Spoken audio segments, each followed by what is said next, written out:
Welcome into the latest edition of Extra Time. Thank you, as always, for your tweets. Goodness me, we've had so many technical problems. Just to give you an idea how long we've been here, Gab had his haircut this morning. Gab and Frank with us. Let's go for the first tweet. Frank, do you think modern-day players take pride in representing their country like your generation did? With so much more money involved in the game, the focus seems to have changed to their clubs. Do players still worry about not injuring their countrymen on other teams? Well, I don't think money has something to do with maybe the level that we can see in some international games. I think there are some priorities, and the Champions League is about to show up very soon, and maybe they are more focused on that than on international games with their national teams. Yes, it's true. We were very proud of playing for our countries, but I'm sure the young players are still, and are too, and they're very happy to play for the national team. Very proud of it. But I don't know, the priorities are maybe not the same, and it was for us the most important thing to do is to play for the national team. It was a goal, it was an ambition. I think the ambition maybe for new players are more about Champions League. Gab, Koeman looks like he found a way to play both Coutinho and Messi together in Barca. Why Scaloni is not ready to try Papu Gomez and Messi together? I'm assuming the issue is somewhat similar. Yeah, I mean, I think if you look at the spaces that they occupy, I think in many ways it probably would be similar. I think one of the things, though, that makes it a bit different with Atalanta is they have a whole framework around them around Papu Gomez of very hard-working players. And I think, Messi at this stage of his career, the feeling is obviously he's not going to work off the ball the way he did when he was younger, nor do you want him to work off the ball the way he did when he was younger. But I think certainly in terms of quality, if you're Scaloni, why not try that? I mean, you've tried just about everything else. We've seen just about every other potential combination from Argentina over these past 24 months. So I would definitely give it a whirl more often. Did Frank ever have a start to a season as bad as Maguire's has been? I don't think so. People will judge, It's been, it's true that it's been quite awful for the player that Manchester United paid a lot, and hopefully he's gonna come back to his best. But it's true that he's having a hard time. No, I didn't. Were you ever sent off for France, Frank? Straight after the World Cup. No, but when I played for Chelsea after the World Cup in '98. It was complicated to go back to the system and to go back to a championship. And I think the first game that we played with Marcel Desailly, we lost 2-1 in Coventry, and I think we made the two mistakes when we conceded the goals. But it only lasted, I hope so, and if I recall properly, it only lasted one game. Gab, how would Roberto Baggio rank among the greats had he won the World Cup? You're asking me? Yes. I don't think it moves anything at all.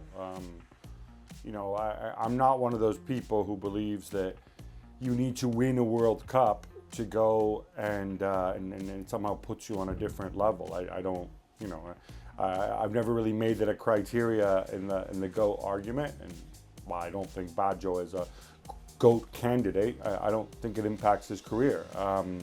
Italy lost a World Cup final in 1994 with Roberto Baggio on the pitch. Obviously, he missed a penalty in the final against Brazil.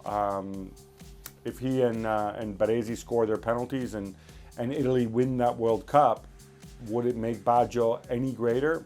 I don't think so. It would simply mean he'd won another World Cup.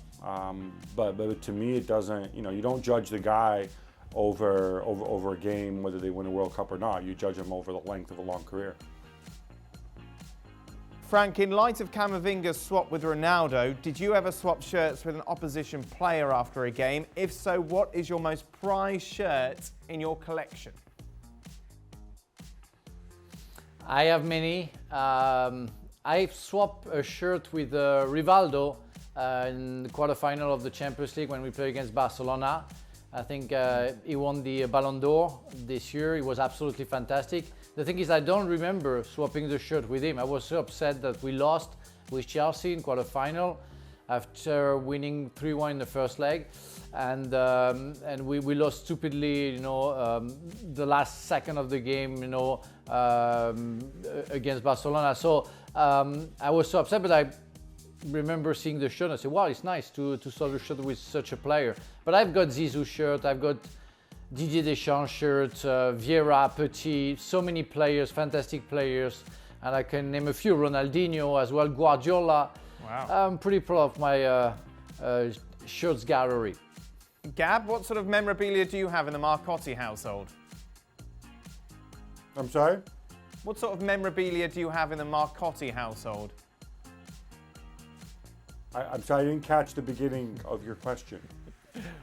What sort of memorabilia do you have in the Marcotti household? In terms of football memorabilia, I have a bunch of tickets from games I've been to. I have a few signed shirts that people have, mostly people that people have given me as presents. I have a signed Cristiano Ronaldo shirt that was given to me when I went to a speaking engagement at the Portuguese FA. Oh. The funny thing is that while it's signed by Cristiano Ronaldo and it's a Portugal shirt and it has Ronaldo's number, it has my name on the back. So I guess they wanted to make sure it could never be eBayed or anything, but it has its own carrying case and everything. It's very, very nice. It's just, okay, appreciate the gesture, but still, yeah, no, I don't have that many shirts. Is it down by your feet, Gab? You keep looking down. Is it like on the floor then? It is literally right here. I could reach out and get it if it weren't breaking television protocols. Why is it breaking television protocols? When have we ever worried about that? We want to see it. Well, you would like to see my Cristiano Ronaldo shirt? Definitely. Sure. I want to see Marcotti on the back. Hold up. Here it comes. Oh. Oh. Ooh. By the way, if you give me 10 seconds, I can show you all of the shot that I have. They're 10 seconds away from my position. All right, go on then. We got 10 seconds, Frank. Okay, I go. Okay, God, it's good television, look, right. Gab, is it in like a special... See this? Look at that. Beautiful. Huh? Ronaldo. And on the back, to differentiate from all the other Marcottis. Oh, no number either, Gab. No, but it does have, see? Oh, very nice. nice. It has his autograph on the front. Oh, beautiful. And what did you do to get that, Gab? I went to speak at a conference organized by the Portuguese FA. Oh, wow. Okay. Oh, is Frank back? No, there's 10 yes. seconds. Here he is. Here he is. What have you got here, Frank? Oh, is it so I took some randomly. Yeah? Okay, let's see. Let me put that. So this one is Juventus. Yeah. Shirt. Nice. From Didier Deschamps, number 14. Thanks. Yeah, we can work that one out. Roberto Di Matteo from Italy, 16 from the World Cup in '98. Wow. Frank, sorry if I jump in. Frank, yeah. Most of these shirts are the people you mentioned before. They're shirts from your teammates. You mentioned Deschamps, you mentioned Patrick Vieira, you mentioned Zidane, Di Matteo. Did anybody, apart from Rivaldo, other teams? That wasn't my teammate, Kunz from '96. Nice. And Vicente Lizarazu from Bayern Munich. Perfect. Okay. I don't know. I didn't take the right ones. That's all right. Next time I show you the other ones. Yeah, I don't know. Well, hey. I think Kuntz is the highlight of your collection. For Gab, who was the better striker, Batistuta or Crespo? Ooh, two of my favorite people. I think Crespo was probably the more skillful well, not probably, definitely the most skillful all-around striker. But Batistuta, you know, he had such an eye for goal. He played with such intensity. He didn't necessarily need to be technically brilliant to be a difference maker. I mean, come on. Batistuta was the original Lion King. So I'm going to lean with Batigol. Frank? Well, Batistuta. For me, there is no game between the two. I mean, I'm so fond of Gabriel Batistuta. The way he played, he was a warrior, but at the same time, he was a fair play guy. I mean, fantastic player. Loved him. What's the most bizarre formation that you've ever seen, Gab?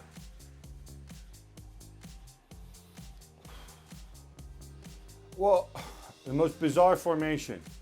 I mean, I think sometimes you see formations that, you know, look weird initially, but then, you know, you can see how they work for a certain team, for a certain group of players. You know, I'm thinking of way back when Luciano Spalletti at Roma played the strikerless 4-6-0 formations. I like.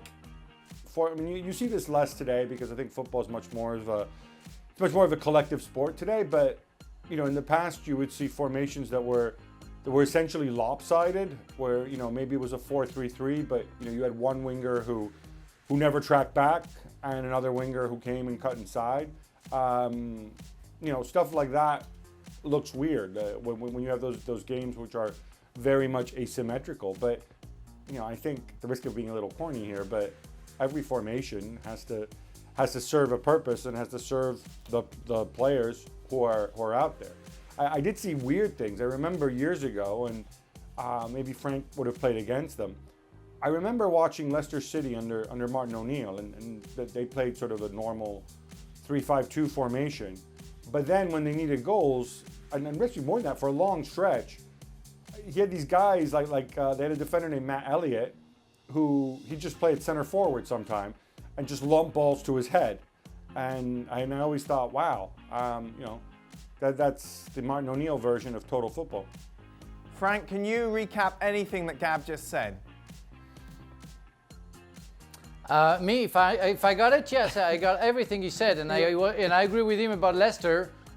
Leicester was a team when they were losing. They were bringing the two centre half to play them as strikers, and it was a real nightmare for us. Elliott, I think we played one game where we were leading 2-0 in the FA Cup, and this is what they did, and they scored 2 goals the last 10 minutes, and we had to do the replay that fortunately we won. It was the first year that I was at Chelsea, yeah. I understand everything what Gab says. Final point. For Frank, which ESPN FC crew member winds you up the most? Who gets on your nerves the most, Frank? You? Can you be Yeah, I suppose I'm a member. You know how to do it. You know when I say something about a player and I talk, for example, the last example, the example that comes to me, it's you. I talked about Liverpool. I say, well, maybe they can feel blasé, and your translation of that or your explanation of that, Frank thinks that Liverpool is arrogant. Yeah. That's when you get on my nerves. Well, that's it. I'm just helping you along, just getting you to the point that you were trying to make. You know, that's it. You know what? I don't know. I know that I don't speak very well English, but don't help me out. Okay. Don't help me out. Don't patronise me. Oh, yeah. Any other German squad players you'd like to show the shirts that you have, Frank? I don't. No. Oh, I've got one. Fantastic. Oh, what's this one? That's one of me. Yeah, that's your own shirt. Yes, but I love that shirt. Hey, Premier League, the 100 years. Nice shirt. But you know what? Next show, every show that I will appear, I will come with a new shirt. Oh, that'd be exciting, wouldn't it? I'm off for the next couple of days. What a shame I'll miss that. Thank you very much, Frank and Gab. We'll be back here tomorrow for more of this, more Frank shirts unveilings. Until then, goodbye. Well, thank you very much for watching ESPN on YouTube. For more sports highlights and analysis, be sure to download the ESPN app. And for live streaming, premium content, and let's not forget as well, ESPN FC 7 days a week. Subscribe to ESPN Plus.